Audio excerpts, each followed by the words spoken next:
रामपुर गांव के रहने वाले सुदीप की बारात दुल्हन लेकर वापस लौट रही थी। सुदीप अपनी पत्नी के साथ कार में था और बाकी के लोग बस में। सुदीप की कार बस के साथ साथ ठीक उसके पीछे चल रही थी। रात बहुत हो चुकी थी और सुदीप की पत्नी रीमा को जोरों से नींद आ रही थी। ड्राइवर कार चला रहा था। तभी रीमा ने सुदीप से पानी पीने के लिए कहा। मुझे बहुत जोर से प्यास लगी है, पानी चाहिए। अरे रीमा, पानी तो खत्म हो गया है, अब क्या करें? गांव पहुंचने में तो अभी काफी देर लगने वाली है। लेकिन इतनी देर प्यासी कैसे रहूंगी? आप लोग परेशान मत होइए, यहाँ आगे एक जगह पानी मिल जाएगा। कुछ दूर जाकर ड्राइवर ने कार को रोक दिया। सड़क के किनारे एक हैंडपंप बना हुआ था। सुदीप कार से पानी लेने के लिए उतरने लगा। रीमा ने उसे कहा कि वो भी कार में बैठे बैठे थक गई थी और 2 मिनट के लिए उतरना चाहती थी।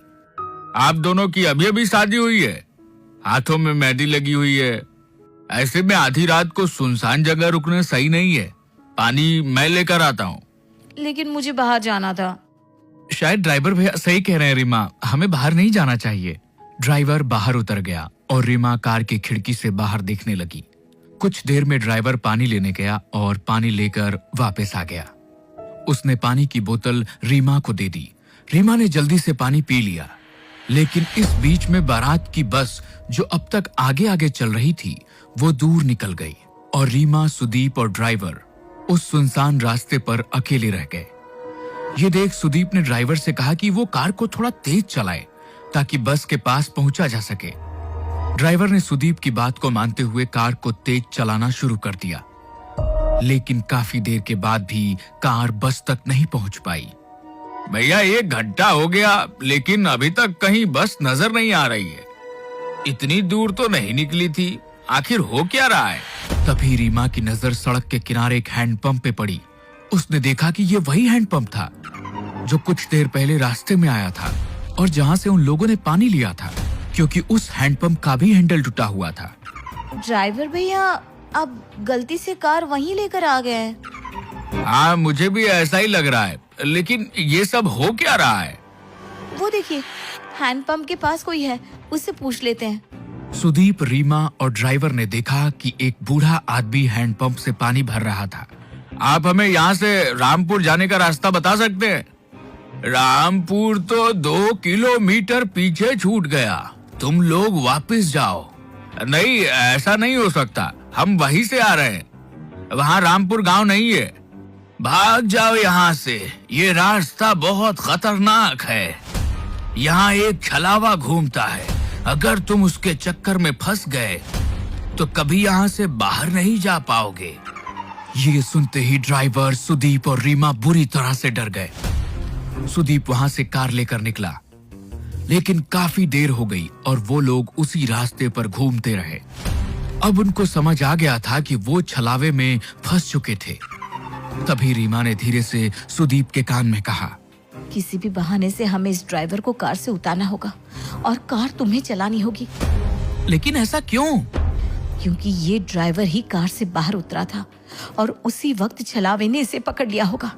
अगर हमने इसे यहीं छोड़ दिया तो हम बच सकते हैं। सुदीप रीमा की बात मान लेता है और ड्राइवर को कार रोकने के लिए कहता है। उसके बाद सुदीप खुद भी कार से उतर जाता है और ड्राइवर को बाहर आने के लिए कहता है।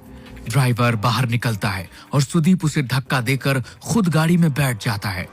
सुदीप और रीमा वहां से भाग निकलते हैं। कुछ दूर जाने पर उन्हें अपनी बारात वाली बस नजर आती है। तुम ठीक कहती थी रीमा, ये देखो हमारी बस नजर आ रही है। अच्छा हुआ उस ड्राइवर को वहीं फेंक दिया। बिल्कुल ठीक कहते हो तुम। अब हमें ये कार छोड़कर सब लोगों के साथ बस में बैठ जाना चाहिए। सुदीप कार को बस के आगे रोक देता है और वे दोनों अपने घर वालों के साथ बस में बैठ जाते हैं। बस आगे बढ़ने लगती है। थोड़ी देर बाद सुदीप की नजर बाहर हैंडपंप पर पड़ती है। ये वही हैंडपंप था जिसके पास से वो पहले 2 बार गुजर चुके थे। अब सुदीप को समझ नहीं आ रहा था कि ड्राइवर तो वहीं रह गया, फिर आखिर ये छलावा उसे अब भी क्यों हो रहा था? सुदीप ने ये बात अपने रिश्तेदारों को बताई। हम सब लोग एक छलावे में फंस चुके हैं, इससे बाहर कैसे आना है कोई नहीं जानता। लेकिन बेटा, ये छलावा होता क्या है? पापा, जब कोई इंसान एक्सीडेंट में मर जाता है तो उसकी आत्मा ऐसे सुनसान रास्तों पर भटकती रहती है और लोगों के सामने ऐसा भ्रम पैदा करती है कि वे आगे बढ़ रहे हैं, लेकिन वो उसी जगह पर घूमते रहते हैं। हम कभी अपने गांव रामपुर नहीं पहुंच पाएंगे। सुदीप की बात सुनकर सब लोग बुरी तरह से डर जाते हैं। तभी रीमा उठकर खड़ी हो जाती है।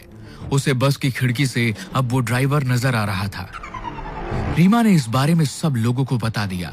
सब लोगों को लगा कि वो जितना ड्राइवर से बचने की कोशिश करेंगे उतना ही फंसते चले जाएंगे। इसलिए उन्होंने बस को रोका और ड्राइवर को बस के अंदर बुला लिया। इस छलावे से हम कभी बाहर नहीं निकल पाएंगे अगर हमने उसे अपने से दूर नहीं किया। तुम ही वो छलावा हो, इसलिए अब तुम्हें मरना होगा। अपनी जान बचाने के लिए खत्म कर देंगे। ऐसा कहते ही सुदीप और उसके पापा मिलकर ड्राइवर को मार देते हैं। कुछ ही देर बाद वो अपने गांव रामपुर पहुंच जाते हैं। वहां पर रीमा का स्वागत किया जाता है, लेकिन रीमा जैसे ही सिंदूर वाले पैर लेकर आगे बढ़ती है, उसके पैरों के निशान नहीं बनते। ये देखकर सब हैरान रह जाते हैं। बहू के पैरों के निशान क्यों नहीं बन रहे? इसका मतलब हमारी बहू के ऊपर कोई बुरी आत्मा का साया है। अब क्या करें? ये हमारी बहू नहीं बल्कि वो बुरी आत्मा है जिसकी वजह से हम फंस चुके हैं। नहीं, ऐसा नहीं है। मैं रीमा हूँ। मेरे साथ कुछ मत कीजिए प्लीज। अगर हमने तुझे छोड़ दिया तो हम सब मारे जाएंगे। नहीं, ऐसा मत कीजिए। मैं छलावा नहीं हूँ, मेरा भरोसा करो। ये आपका बेटा छलावा है। ये आपको जैसा दिखा रहा है ना, सब कुछ वैसा ही नजर आ रहा है। लेकिन कोई भी रीमा की बात पर यकीन नहीं करता। वो लोग उसे मारते नहीं हैं, लेकिन एक कमरे में कैद कर देते हैं। सुदीप के चाचा का बेटा राहुल ये सब कुछ चुपचाप देख रहा था। उसे लगा कि रीमा के ऊपर घर के सब लोग अत्याचार कर रहे हैं, इसलिए वो रात के वक्त उस कमरे में पहुंचा जहां रीमा को कैद किया गया था। तुम चिंता मत करो रीमा, मैं तुम्हें यहाँ से बाहर ले जाऊंगा। हाँ, प्लीज मेरी मदद करो। राहुल रीमा का हाथ पकड़कर उसे वहां से बाहर ले जाने के लिए निकलता है। तभी वहां पर परिवार के बाकी लोग आ जाते हैं। वो राहुल को वहां देखकर नाराज हो जाते हैं। ये तुम क्या कर रहे हो? मेरी पत्नी को कहां लेकर जा रहे हो? मेरी पत्नी का हाथ कैसे पकड़ा तुमने? आप लोग रीमा के साथ गलत कर रहे हैं। मैं उसे यहाँ से बाहर निकाल रहा था। तुम ऐसा नहीं कर सकते। आप मुझे नहीं रोक सकते। मैं रीमा को लेकर जाऊंगा। राहुल के इतना कहते ही सुदीप उसे धक्का देता है और राहुल दीवार से टकराकर वहीं गिर जाता है। उसके सिर से खून बहने लगता है। लेकिन तभी राहुल जैसा दिखने वाला एक और शख्स वहां आकर खड़ा हो जाता है। घर के लोग समझ ही नहीं पा रहे थे कि ये सब हो क्या रहा था। राहुल, तुम तो बेहोश हो गए थे। ये सब क्या हो रहा है? ये सब इस रीमा की वजह से हो रहा है। हमें इसका कुछ करना होगा। ठीक कहती हैं आप माँ। सुदीप आगे बढ़कर रीमा के बाल पकड़ लेता है और उसे खींचकर दीवार में धक्का देने की कोशिश करता है। रीमा झटके से दीवार से टकरा जाती है और तभी एक जोरदार चीख सबके कानों में सुनाई देती है। लेकिन यह चीख रीमा की नहीं बल्कि सुदीप की थी। रीमा ने पास में पड़े हुए एक डंडे से सुदीप के सर पर वार किया, जिसके वजह से उसके अंदर मौजूद छलावे का साया उसका शरीर छोड़कर बाहर निकल गया। सुदीप कुछ देर के लिए बेहोश होकर गिर पड़ा, लेकिन बाद में सब कुछ ठीक होने लगा। असल में छलावा और किसी के अंदर नहीं बल्कि खुद सुदीप के अंदर था। ये जैसा जैसा हमें दिखा रहा था वैसा ही नजर आ रहा था। लेकिन अब वो साया यहाँ से जा चुका है और अब कभी यहाँ वापस नहीं आएगा। लेकिन तुम्हें कैसे पता चला? मुझे इस पर शक हुआ क्योंकि मैंने ही कहा था शायद ड्राइवर छलावा है और इसने उसे मार दिया। उसके बाद इसने मेरे पैरों के निशान गायब करके सबका शक मेरे ऊपर डाला। लेकिन जब आप लोगों ने मुझे मारा नहीं बल्कि मुझे कमरे में बंद कर दिया। जब राहुल मुझे बचाना आया तो उसने मेरा हाथ पकड़ा ही नहीं था। छलावे की वजह से सबको ऐसा नजर आ रहा था। सुदीप ने उसे मारने की कोशिश की। तब मुझे समझ में आ गया कि असली छलावा सुदीप के अंदर मौजूद था।